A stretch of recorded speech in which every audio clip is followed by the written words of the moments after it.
I don't know what happened. I mean, as I watched it, I thought, oh my God, he's having a stroke. But then, Rita, I have to tell you, as we were walking out, you know, he said, and I'm not going to use the words because it's morning TV, but I really sort of messed up, didn't I? And I said, yes, you did.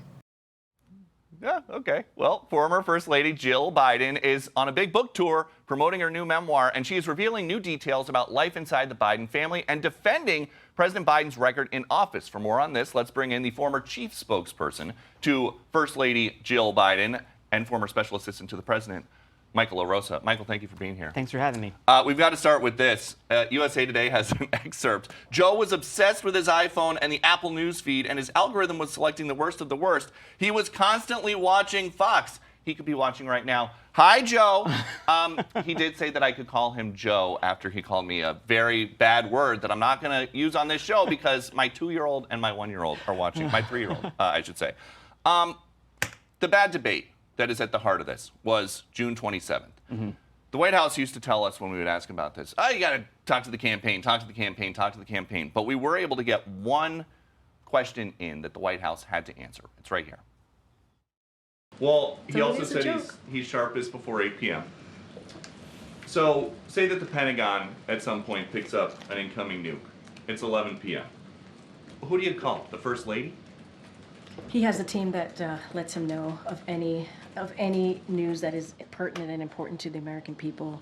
Are you guys just not, since February, testing President Biden for Parkinson's or for dementia? Because if he gets a bad result, it's all over that day.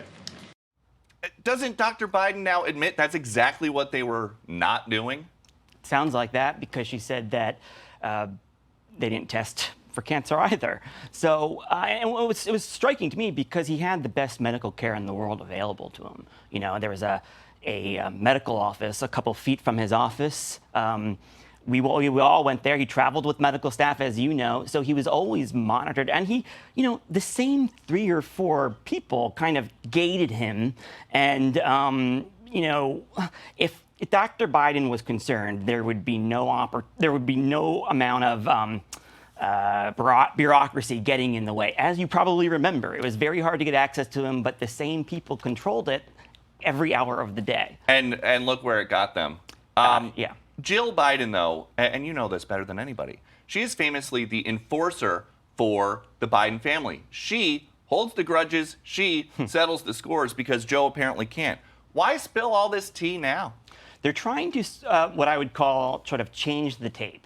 They're trying to change the tape in people's minds about who she is, because and that's why she's sort of changing her tune a little bit about her reaction in real time. She wants to say, oh, no, my reaction was just as concerning and was just as severe as everyone at home. I was shocked, except the problem is the campaign, their natural instinct, Peter, as you know, like the White House, their natural instinct is to run scared, to hide, to cover up, so to speak. I don't use that in a white way.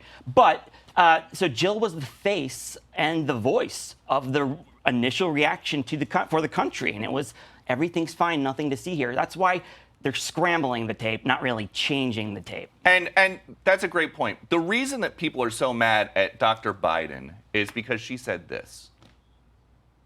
You did such a great job. You answered every question. You knew all the facts. I don't know what happened. I mean, as I watched it, I thought, oh my God, he's having a stroke.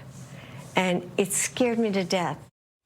That really surprised me because the Joe at the debate was the Joe that we used to see at the White House every day, and Donald Trump was on trial. There were other things going on in the news.